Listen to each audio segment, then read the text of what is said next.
Good morning. Good morning, everybody. Good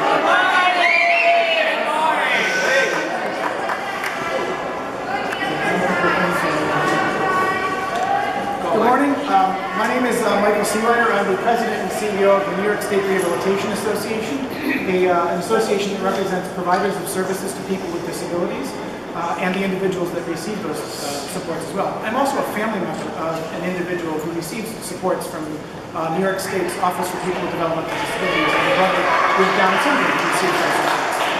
I am standing here today in my role with NYSRA, the New York State Rehabilitation Association, and I am partnering with 6 other colleague associations representing providers of services to people with developmental disabilities and the individuals they support, as well as family members of individuals with developmental disabilities in our Be Fair to Direct Care coalition.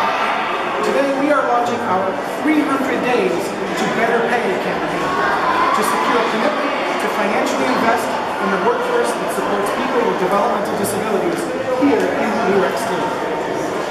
After 8 years without a significant funding increase for wages for direct care workers to support the workers with developmental disabilities, the organizations that individual service recipients and families rely upon for day-to-day support face a perfect storm of new policies that threaten the community inclusion, level of support, and civil rights milestones that people with developmental disabilities have achieved.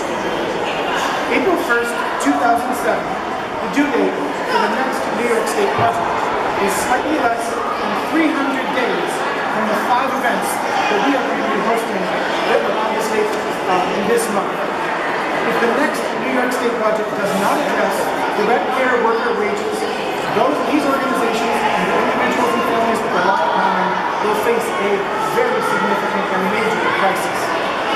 That perfect storm, I believe, has 4 major components. Number 1, we have new state mandated wage increases that begin phasing in December of this year. Number 2, we have new changes to the federal overtime exemption rule recently enacted by President Obama that take effect in full in December of this year as well. Number 3, wage funding increases have totaled only 4% over the last 8 years, which has eroded the ability of not-for-profit service provider organizations to recruit and retain people who serve as direct support workers and compete with other workers. Sustainable staff vacancy and turnover rates and increases in the use of overtime now run rampant through these organizations. For example, I've actually done some surveying of the field, if you will, over the past couple of years. And as we look at staff vacancy rates, you see that the direct care staff vacancy rate is currently 9.3% here in New York State. That's a 20% increase over the previous year. Number 2, as we look at direct care staff turnover rate, that is currently at 23%, a 21% increase over last year. And number 3, as we look at overtime, direct care staff overtime hours total 6.4 million hours, about a 13.5% increase over last year.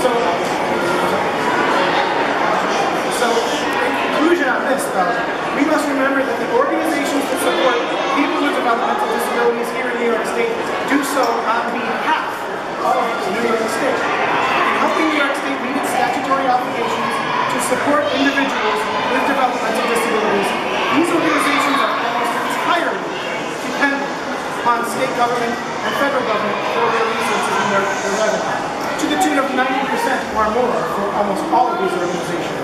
Therefore, any wage increases that these organizations are going to realize are going to come about as a result of government action. Our 300 Days to Better Pay initiative will engage all stakeholders throughout the state over the next few weeks to ensure that policy makers recognize the this urgent reality and provide funding for increased wages in the next New York State budget for the upstanding men and women in our communities who dedicate themselves to supporting people with developmental disabilities.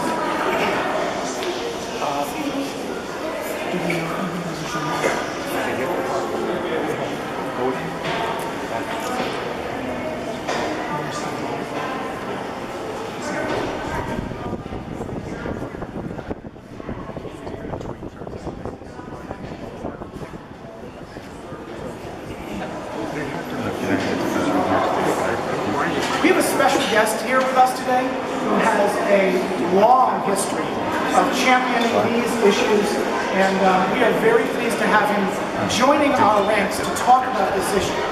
His name is Harvey Weisenberg. Previously, the Assemblyman, former Assemblyman, served in the New York State Assembly for 25 years and was widely seen, widely recognized as the champion of these issues.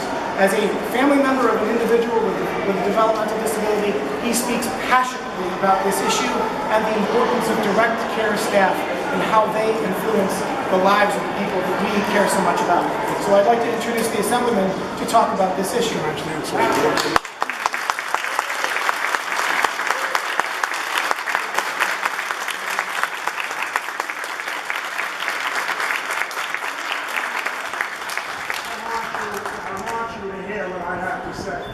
And I'm sorry that I have my back to you because they want me to speak in this direction because of cameras. The message that we have to get out is vitally important to the success of people with disabilities to get the care that they're entitled to.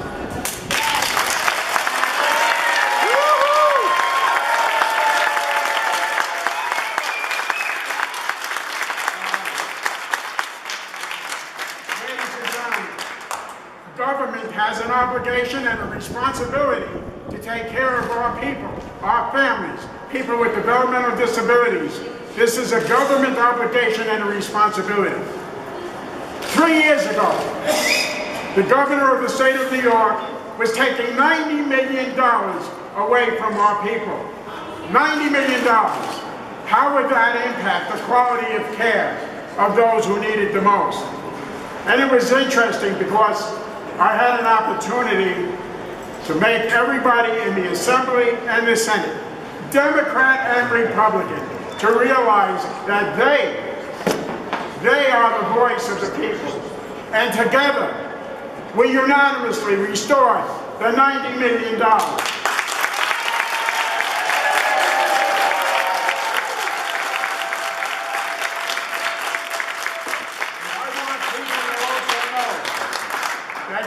Blessed me with an angel. I have a special child who never could speak or cry and is blind. And yet I get, and my wife has gotten more love from this child than anybody can ever imagine.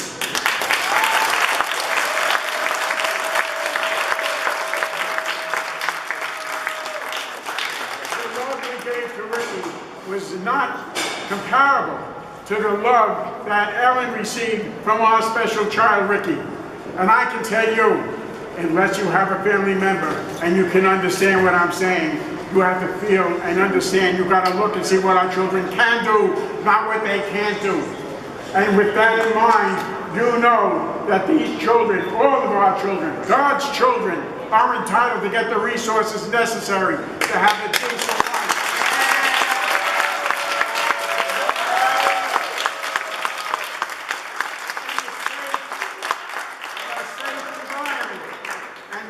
Does a better job than direct caregivers. And I have 50 years of life experience.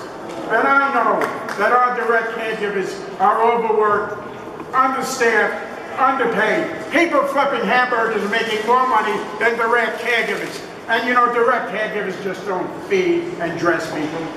Do you understand that they are there, they become surrogate parents? I have Ricky who can't speak and can't cry, can't see. And what kind of a life and existence does he have? If it isn't for a direct caregiver, and the most important thing a direct caregiver can do, after good training and understanding the needs of our population and the diversity, is that you have to communicate with our people to make them aware that they are loved and that we're cared for. We need the financial resources.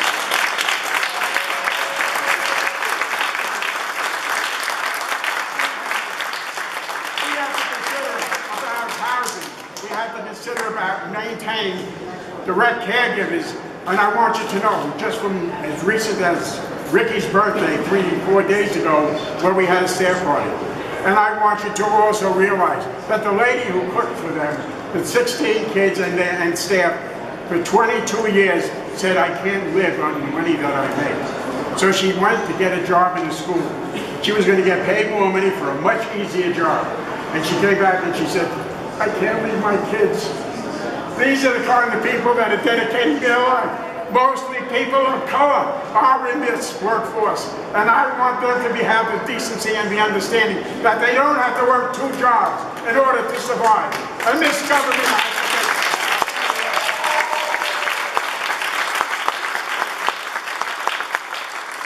The only way we'll have success is by everybody here and your families and every agency speaking out. We represent more than 500,000 people in the state of New York. There are 125 or 130,000 families in our system and thousands more. And the answer really is, when you get that kind of a population that speaks out, we'll have success. So your voices have to be heard. We are the voice of those who have no voice. I'm asking you to participate and be aware that you have to advocate, because you can't sit back and say nobody cares, because when you show you care, everybody else will learn, especially government, who has the resources. 300 days is not a reasonable time to be able to do the changes that have to be done, but to send a message that they know that we are here and 500,000 people are being impacted, we'll have success. And I look forward to the governor and the administration to understand, and our committee chairs in the Assembly and in our Senate, to be able to speak on behalf of all of you. We are the people of the state of New York. We're their voice. We are a population that needs more than most other people. You find out what the priority should be. And government is about people. Not politics, but people. Thank you, and God bless you.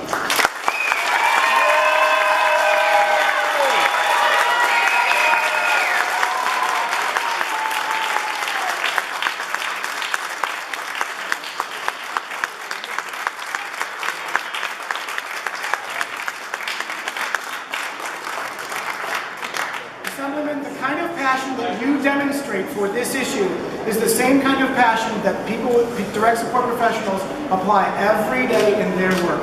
That is something that is throughout this entire field. It is something that makes it completely unique. It is a wonderful thing to be a part of here in New York State. I want to actually ask Roland from Scala to come up and speak. He's a Senior Assistant Director of Rehabilitation at the Warren, Washington, Albany County chapters of ARC. There are over 100,000 people who provide direct supports on a day-to-day basis here in New York State. Just about 100,000 of them work for not-for-profit organizations, like many of those that we represent here at the state level. I'd like to invite Roland to come up and speak about his perspective as a person providing direct supports here within our system and what this means. Very cool.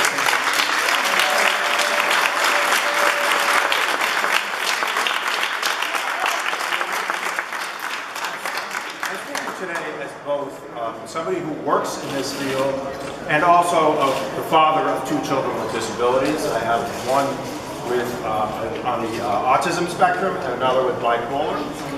So I've dealt with that from the home front, and I deal with it professionally. I supervise right now about 15 DSPs, direct service professionals. I should be supervising about 24. We can't fill the spots as it is because we cannot offer a living wage to people who deal with human issues every day. These are some of our most vulnerable population. They're citizens who just want some dignity and help because they cannot help themselves always. I brought with me two of our people, Michael Staff and Tammy Taylor, who can get around quite well and do quite well. And Deb Lyons.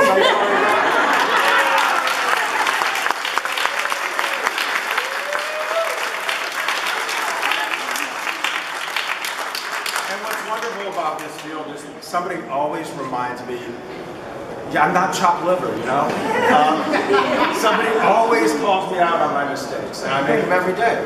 But what we're finding is that our staff are working so hard. They're working overtime because we can't fill the spots. They're working 2 jobs because they can't pay the bills. And they're dealing with medical issues. They're dealing with basic life skill issues, or toileting, or feeding. But we're there to deal when somebody has an issue like I dealt with this morning when the police were there, which is why we were late. And I had to intervene there. There's hospital stuff. We're dealing with serious medical stuff, psychological stuff. These people are professionals, and they're being paid like, I can't even say what it is. It's atrocious. And they're dealing with this with dignity. Some days you get a hug, and other days you get spit in the face, and that's life. And we deal with that every day. But if we're not there to care, who's going to take care of this population? They need our help.